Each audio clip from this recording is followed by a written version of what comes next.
پچھلے ایپیسوڈ میں نے ڈگری کے نام کا جبر بتایا تھا.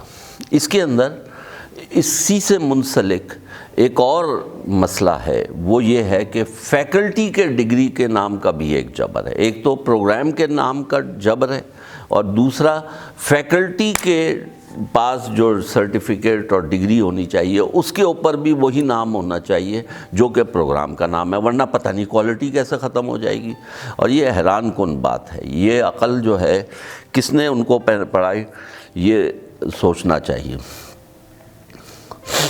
سب سے پہلی بات تو اس سے یہ ہوئی کہ اب آپ اپنے لیے ایک اچھا آدمی تلاش کر رہے ہیں. وہ اگر دائیں بائیں کسی اور ملتی جلتی ریلیونٹ فیلڈ کا ہے تو اس کو لیں گے، چونکہ اس کا انٹرسٹ ہے، وہ اس جگہ آنا چاہتا ہے.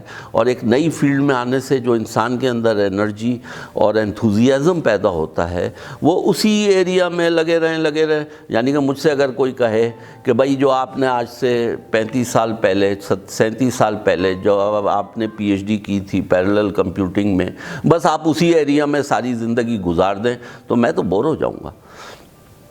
تو یہ جو کام ہے، یعنی کہ یہ جبر جب پیدا کیا گیا پاکستان انجینئرنگ کونسل اور ہائر ایجوکیشن نے، اس سے ایک تو M S P H D programme بھی گئے اور اسی طرح سے جو بیچلرز پروگرام تھے اس کے اندر بھی شیئرنگ ختم کر دی گئی اور وہ سائلوز بن گئے.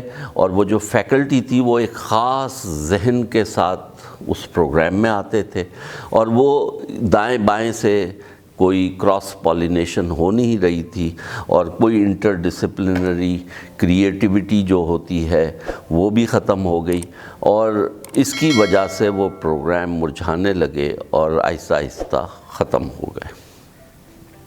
تو میرا جو وہ ہے کہ یونیورسٹیز کو اجازت ہونی چاہیے یہ دیکھیں کہ جو سبجیکٹ پڑھایا جا رہا ہے اس کی کمپیٹنس اس آدمی میں ہے یا نہیں ہے. اس کے اوپر میں مزید اگلی ایپیسوڈ میں، جس کے اندر میں M S P H D پہ فوکس کروں گا، میں مزید روشنی ڈالوں گا. شکریہ.